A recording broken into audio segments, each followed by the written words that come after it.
She walked in quietly, dressed in denim and dignity. No entourage, no announcement. Just a simple woman with power in her silence.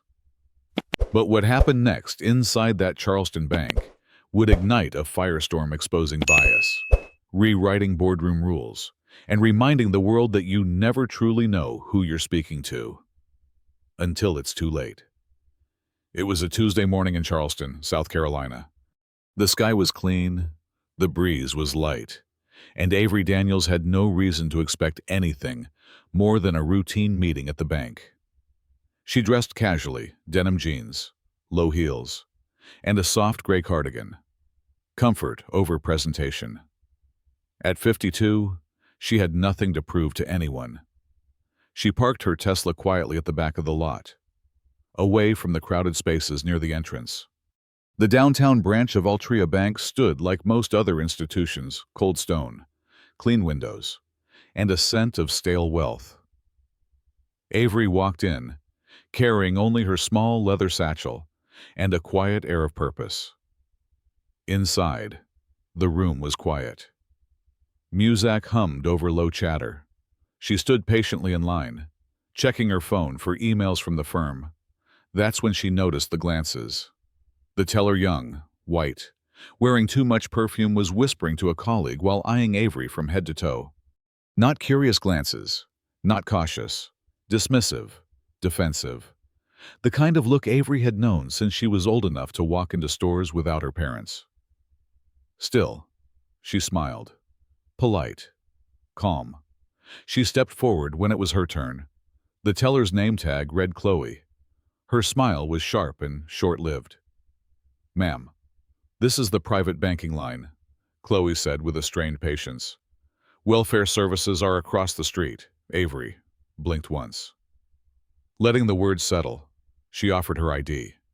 "I have an appointment, scheduled last Thursday. I'm here to review the final portfolio on the Wexler property acquisition." Chloe didn't look at the ID. She pushed it back across the counter like it was used gum. "We don't serve walk-ins without accounts. You people always try to scam the system." Silence spread like a crack in glass. Avery stood motionless. Her voice, when it came, was a whisper wrapped in steel.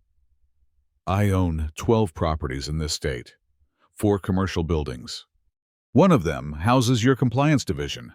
Check the records." Chloe's face tightened. She slapped her hand on the counter. "Don't raise your voice. I'll call security." "I didn't raise my voice," Avery said quietly.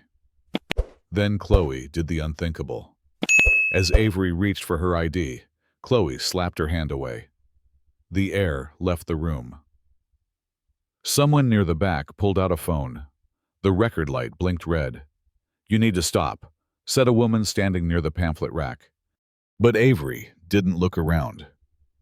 She didn't shout. Instead, she reached for her phone and dialed a single number.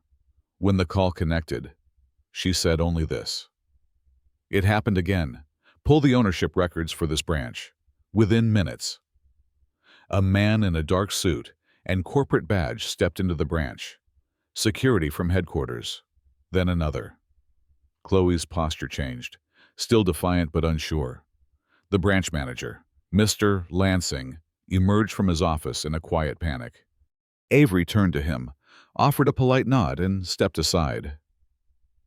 The manager's face drained as corporate began verifying names. Chloe's voice faltered when she heard Avery's full name read aloud, not just as a client, but as the majority shareholder in Altria's parent company. Through a holding group, Avery Daniels owned this branch, owned Chloe's desk, owned every chair in the waiting room. Mr. Lansing apologized a dozen times.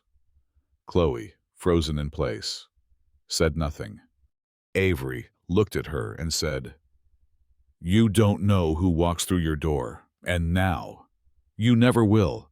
You just lost your job and the future you could have had. That should have been the end." But Avery knew better. The video hit social media within the hour. By nightfall, it was on national news. The caption read, "Black businesswoman profiled and assaulted at a bank she owns." The comments split down predictable lines: outrage, denial, support. Racism laid bare in pixels and opinions.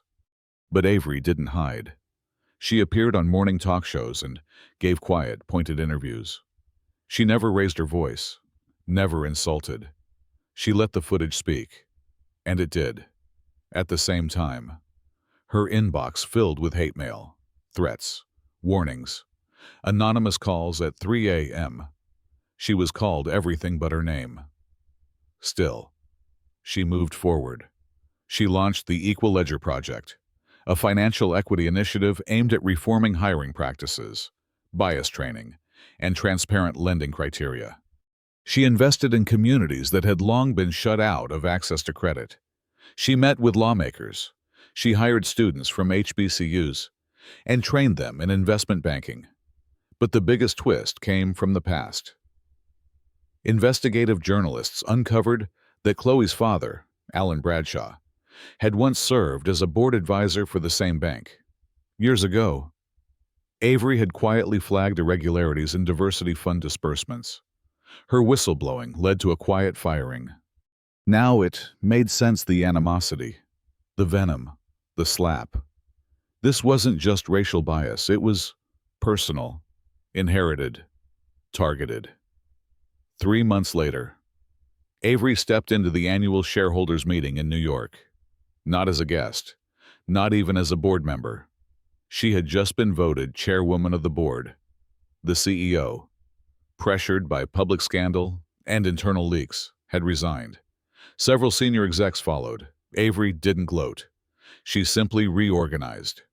At the final press conference of the day, broadcast live to over 2 million viewers, she stood behind the podium in a fitted navy suit and said, "This power doesn't always wear a suit. Sometimes it walks in wearing jeans, but it watches, it remembers, and eventually it builds something better." The room stood in silence. Some clapped, some stared. But the truth had been spoken. Chloe Bradshaw disappeared from public view. Rumors swirled: lawsuits, counseling, even an apology drafted and discarded. Avery never responded. She had moved on. The Charleston branch underwent full restructuring. Community activists were invited to serve on oversight panels. A new training system, mandatory and filmed, was launched nationwide. People still stopped Avery on the street, some to thank her, some to challenge her.